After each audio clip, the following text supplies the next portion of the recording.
I can remember going to see my estate attorney and saying, okay, now what does this mean? And meetings with a brand new financial planner and saying, okay, well, what does this mean? And a lot of financial planners understand wills and trusts, which is great. But I was at somebody else's mercy to explain to me how my life was going to operate.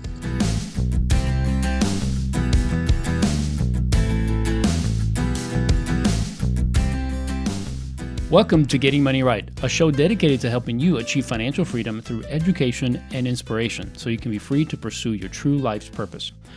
We're excited today to continue our conversation we've had with Dawn Pruchniak. Dawn has written a book, The Best Gift is Your Last Gift, How to Organize Your Affairs to Protect Those You Love Most. Yeah, Leo, this has been one of my favorite episodes just recently. Dawn, you're an incredible person to interview. We're so glad that you're here with us.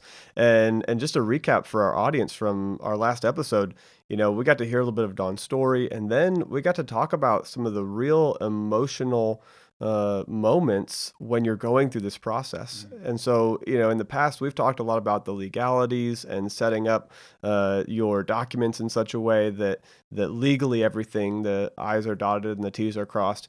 But here with Dawn, we have the opportunity to go a little bit deeper than that. And so we're walking through what happens in that moment, and you have all these pressures and deadlines coming, and what are the emotional realities to that? And then B, what can you do in advance to prepare yourself for that so that when you're there, you can avoid as much pain as physically possible when a loved one passes on? Let's get into, you say here in chapter 3 of your book, you say, a will is not what you probably think it is. Can you unpack that and tell our listeners, what do you mean by that? What I mean by that is you'd say to somebody, hey, are your affairs in order? A lot of people go, yeah, they are, because I have a will. Well, when you have a will, if your estate is worth let me back up and say it's actually possible to have only a will and avoid probate, but that's done with a deliberate intentionality. It doesn't happen by accident. And even if you avoid probate, there are still downsides to not having a trust. So a will tells somebody, like a judge or a family member, where you want stuff to go. But again, if your assets are worth over $100,000, which most people's homes are worth over $100,000, you enter this probate process, which is a public process, which means that creditors and predators have first dibs on your money, which means that you have to go to court, hire an attorney to go through a legal process that's decided by the state that you live in. So think about this, people that live in one state and maybe winter in another state, or have a summer home or winter home, whatever, in another state. That's 2 states worth of probate to go through. To me, it's like saying, surprise, so-and-so's dead. Now you get to go to court for a whole year in 2 different states and pay 2 different attorneys to start spending money. Isn't that fun? No, I'd rather go on vacation. That's what I'd rather do. Or I'd rather stay home and just make a meal. Anything but that. And so there's this thing called a trust, which is, think of it as a bucket. It's like a bag that nobody can see in. And if you put those same assets that you have, but you title them to the trust, it's a private process, which means creditors and predators can't see them and they don't have first dibs. What it also means is that once paperwork is completed, the successor trustee can start distributing funds right away. Where with probate, if you go through probate, that's going to be a good year of one, not even having that asset, but also paying electric bills and maintenance and cutting the grass and removing the snow and paying property taxes and what other repairs need to be made. It's not something you can get rid of right away. But also with the trust, not only do you have the right to take money right away, you have the right to not take money right away. Because sometimes somebody getting money at a particular point in their life might not be a benefit. For instance, if you have an adult child that has qualified for Medicaid because they have some kind of a situation that's difficult, well, if all of a sudden they inherit money, that'll kick them off Medicaid. And so all this inheritance that you wanted to use to make their life easier is now just going to go toward medical costs. And so it really pays if you can. I say I'm the first guy that you should work with before you ever see an estate attorney or a financial planner, because once we collect all your stuff and you start to see what you have, don't know if you've heard the adage, data speaks. Once you see stuff on one piece of paper, it means a whole different thing to you than it means some nebulous thing out in space. Yep. And so now you can start to talk and understand, okay, so this is in a will, it means this. If it's in a trust, it means this. And then you start to talk about things that also make sense. Like really the only two things that you do with an attorney, you're going to decide who's in charge and the sequence of who's going to be in charge and who gets what when. That's it. Mm-hmm. That is the bottom line of what all these legal documents mean. And why that information isn't on page one of any document, I have no idea, because all that stuff is embedded, somewhere in page 15, 32, whatever. And most people can't find that stuff. And so that's what we do. We lift all the actionable data out of your important documents and put it in usable format so that you can get it at a high level and to know either you're in trouble, it's not going to be a great plan, or man, you're safe. And so you can live with confidence that those you love most will be protected when a dead guy happens on the scene. Yeah, I pulled out my living trust the other day, and you're right. The order of it is not super intuitive. It's like, why would you not put the most obvious things on the front page that need to be addressed in that moment? But it's buried in section J, subsection 2, and you're like, really? Okay, I'm reading through it, and it's all legal jargon, and it's small print with a lot of words, and it's kind of boring, and so I'm having to go 3 or 4 sections in and then find subsections for basic things like, okay, well, who did I set as my power of attorney? Okay, what did I choose for my medical directive? And that could be pretty important in the moment of a health crisis.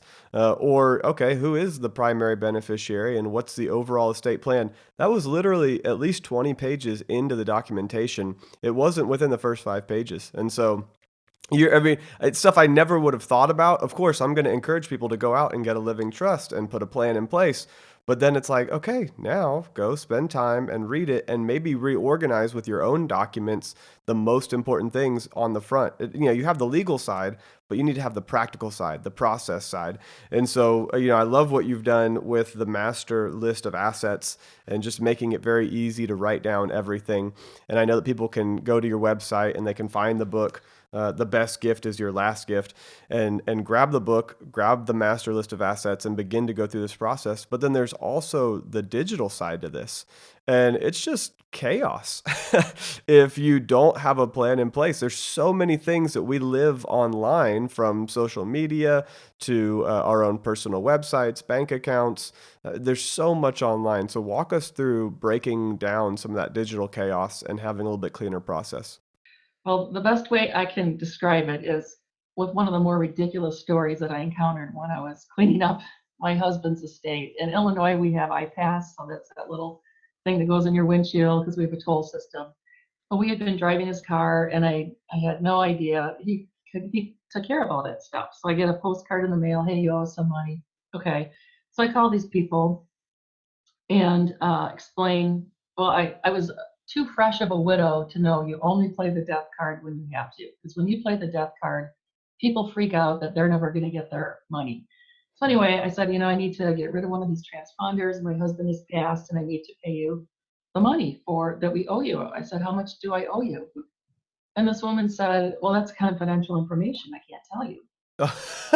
And I said, I said, I'm the only person on the face of this entire earth who has any concern about paying this debt. And I want my husband to go out in an honorable way. I don't want him to look like a deadbeat, excuse the pun there.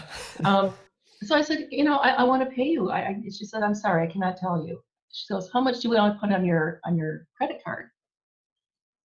So I was getting a little steamed, and I was nice, but I said, I'd like to put $2 in the credit card. She goes, perfect. What would you like done with the rest of the money? So we were talking about less than a $2 debt. Wow. I said, you know what I'd like you to do? I'd like you to see if you could donate it to the Cubs. She goes, I'll see what I can do. I just said, this is the most ridiculous conversation I've ever had in my entire life. Wow. And that was probably a half an hour to pay his debt and to get my transponder in my name. But if I had had a user ID and a password, I could have done all this stuff online, saved a ridiculous conversation, saved the stress of it, saved the time of it. And it's especially today in this digital age and this privacy age, it's crazy the rules that govern who can tell somebody something. Hmm. And so if you would like to avoid a lot of unnecessary pain, in my program, I ask for each person that's your married couple, keep your own list.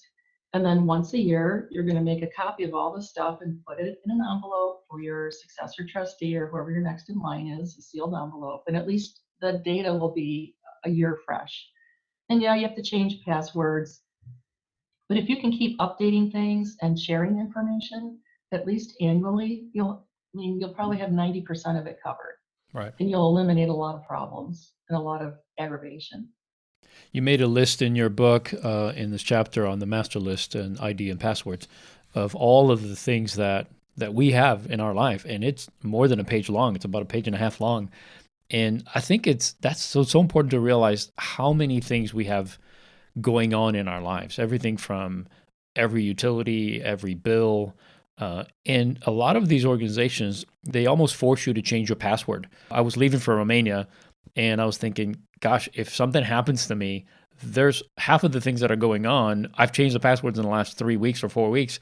And I said, my wife's going to have a hard time finding them. So I started making a list and I said, if anything happens, here's how you access this stuff.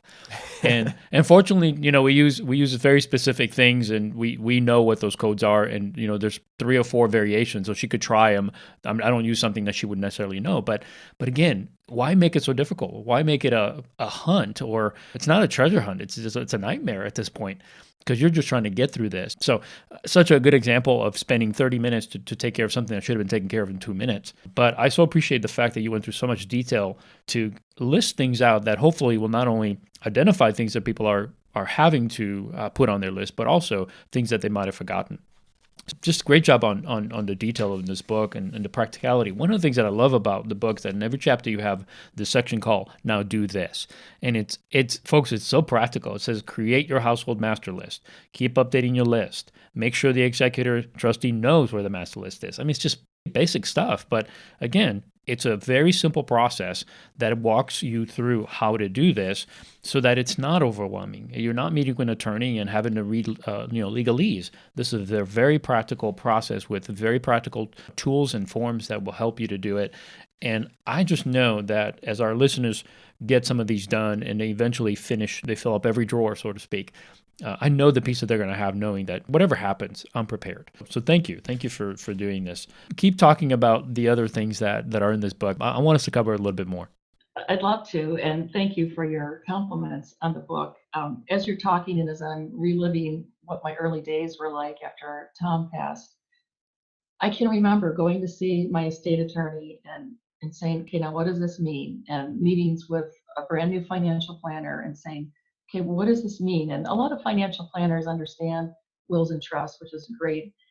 But I was at somebody else's mercy to explain to me how my life was going to operate. Mm.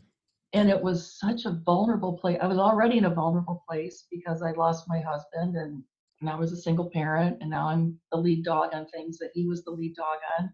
And I don't know anything. And I'm learning all that stuff. And then I'm learning, I don't know anything about what these people are speaking about. And they held, I mean, thankfully I had people that were good people and that I trusted and nobody took advantage of me. Mm-hmm. But you're in a great place to be taken advantage of if you don't understand how your life is supposed to operate. Right. And so for people that think this is boring, you might think it's kind of boring before something happens, but it's when you don't know what's going on and you're dealing with this stuff in a grief position, all these details take precedence over grief. Mm-hmm. If I used to think, oh, if I could just have one 5-minute phone call, like within the first month that my husband died, it would be, oh, I miss you, I love you, but I have a bazillion questions for you. Where's the password for this? Why did you do this? Do you think I should sell the house? What's going to be happening to me? What's your best plan for me to do? I would have been, I can talk fast because we only have 5 minutes and I got to get this figured out. Yeah. And so for those of you that are listening that might not think this is relevant, I just want to say to you, it's the most relevant thing that happens as soon as there's a dead guy. And it's the part of death that we don't think about that radically affects how well your future is going to go on. In chapter 6, you talk about the yearly conversation. And I know what you mean by that, but I'd like for you to dig into it a little bit. How important is it, and how often should specifically couples talk about this? How often should they update their trust, or even just revisit each of these forms just to make sure that everything is as they wish it to be? That's a great question. The whole purpose of my system is that there's a well thought out sequence of why you do drawers one, then two, then three, then four, then five, and this is drawer six that you're talking about. Hmm. And once you've done all of those things, now you can have a conversation where the rubber really meets the road. And it starts like this: Leo, if you're the dead guy tonight, what will your wife's income be tomorrow? And what are her expenses tomorrow? Because what she's going to want to know is, can I pay my bills? Can I eat? Can I get new underwear? Can I buy lipstick? I know for me, as I was going through this process, I thought, I wonder if I'm going to be able to get my hair. I have short hair. I get my hair cut every 2 weeks and highlighted every 2 months. And I thought, I'm going to figure out how to do a dead husband, but I can't do a bad hair day every day. I have to figure out how to start. Yeah. And everybody has their own thing that's important to them. I've worked with widows that they just really want a new dining room carpet, or they want to go on a trip, or they want to put that addition on that they never had, or they want to get the car, whatever it is. You're in a place where you are in such an absence of comfort. You want to make sure you've got comfort coming from somewhere. And it's a huge comfort to know I can pay my bills. Hmm. And that's where it starts. And so if a couple can do that, and it's for, if I'm the dead guy, if you're whoever the dead guy is, it could be a kid, it could be a parent, but you map out, okay, well, if so and so's the dead guy, what does it mean for the people who are alive? How are they going to be able to go on? What are they going to have to do? For instance, there was a woman I worked with, her husband died, and as she was going through her affairs, guess what? She learned that her name was not on the deed to her home. Well, Her daughter's name was. Her daughter was married and had kids. Thankfully, they had a good relationship. But now this asset that this woman was supposed to have had is now no longer hers. And now she's living in her daughter's home. They sold that home, and her daughter said, okay, mom, you can live with me, but is that really how you want to, is that really how you want things to go? right. And so once you've done all of the work and you have all this data in an easy to read format, you can have these conversations and go, look at your master list of assets and say, actually, my brother's going to be living in your home. Maybe he'll let you stay here. Is that going to work for you? No, it's probably not a good plan. So this is the nuts and bolts of finding out, does this stuff actually make sense? And you want to know that it makes sense. And what are the practical implications of all this data from all these documents? Now you can look at it and talk about it, and then you can make adjustments if you need to. It's Right. really Yeah. critical. And usually one person knows more about the stuff than another. And by just starting to talk about it more than once a year, gets the guy that doesn't know much up to speed a little bit so their feet aren't completely cold when something happens. And they have a little bit of training, if you will, to understand, okay, so everything we have is in a trust. Okay, so I'm going to be doing all this paperwork stuff. Okay, so I actually have all the places I have to make phone calls to.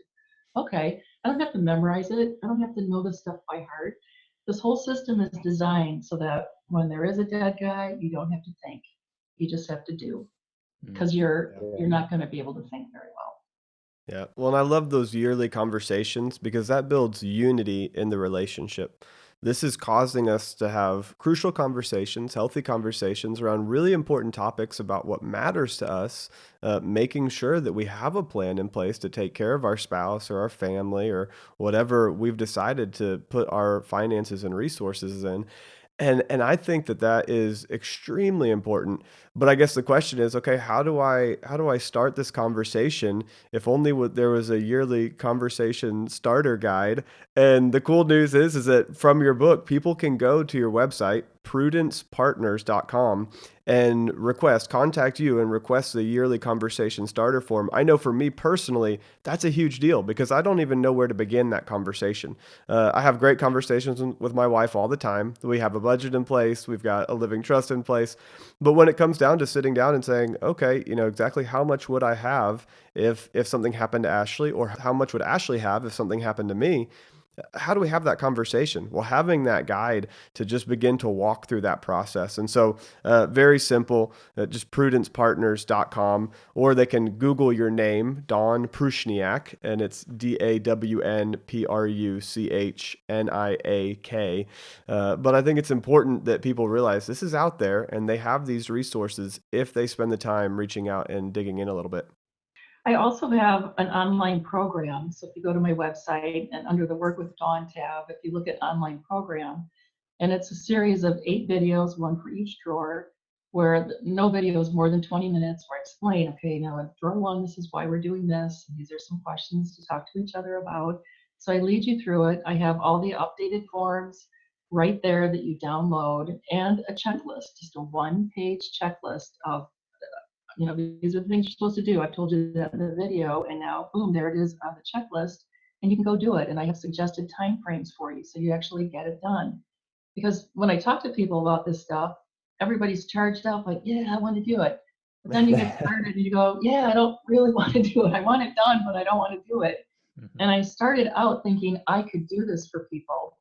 But what I realized is that we live in such a privacy age, it's impossible for somebody else to do it. I know when I'm working with a private client, because I do private coaching as well, when we make a phone call to a financial planner and the client has to give permission to have me speak, and there's a great amount of suspicion on the part of the person that we're talking to, which is good in a way because their antenna is up and they're wanting to make sure their client as well is not getting taken advantage of.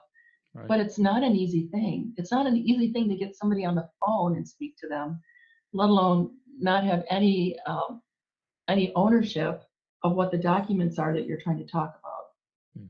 about. So yeah, it's important to do that. Yeah, you've done a wonderful job. And again, I'm looking at your book and I've gone through it. And I just want to say that to our listeners that I know how daunting this can seem. And I know the statistics. I know how many people know they're supposed to do it, but dread the whole process and think, oh my gosh, when I have time, I'll have to take 2 weeks of vacation and I'll have to spend my whole time trying to do this. And honestly, you have done such a wonderful job of taking a very complex process and simplifying it. And there are parts that we do. And as you said, there's parts that no one else can do but us. And then, of course, there's the legal side where we do need an attorney to draw up the trust and the paperwork and all that stuff. But you simplified the trust. I think you said it this way. It says, one, it's supposed to tell people what you have and then who gets it and when. That's the whole purpose of the trust, but the details of it, what it is, where it is, how to access it, that's the important stuff. So again, just great job on all this. I've been on your website and I know you offer different levels of service for our audience and for your audience. And folks, you can either hire Dawn or you can get her book. You can walk through this. Whatever level you need to be served at, she can do that. She can help you to either do it through just buying her book and following the process or connect with her and let her help you in the parts that maybe are more complex and more difficult and you may want some assistance with. Dawn, anything else you want to share with our listeners before we end this interview? Well, I would just like to end by saying that whether you like it or not, or believe it or not, the truth is that when you die, the state of your affairs, whatever they are, is the last message you leave for your loved ones. And if your affairs are unattended and there's mistakes, then your message really is, oops, I'm sorry. Please don't hate my guts.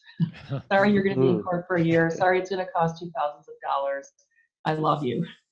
Or it's going to say, I love you, and I've done everything that I can to make sure that your life without me is going to continue on in the same way that you're used to living and in the same kind of relational integrity that you've always had. And it's my last gift to you. It is your last gift. And that's why I say your best gift is your last gift. And so you ought to make your last gift a great one.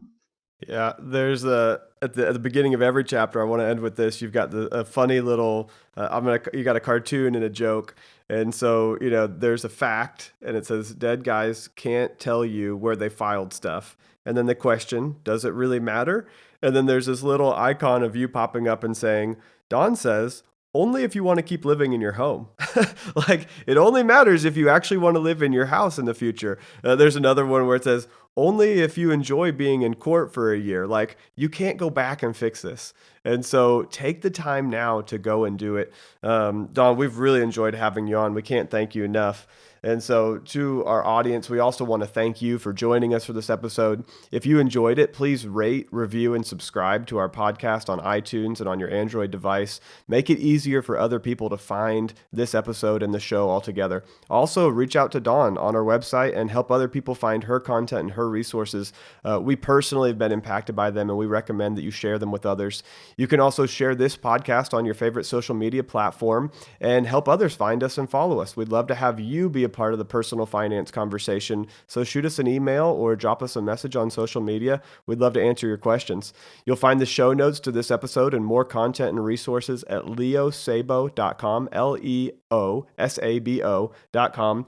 And you can go to Prudence Partners to find more of Dawn Pruchniak's information as well. Well, we look forward to having you join us next time. So together, we can keep getting money right.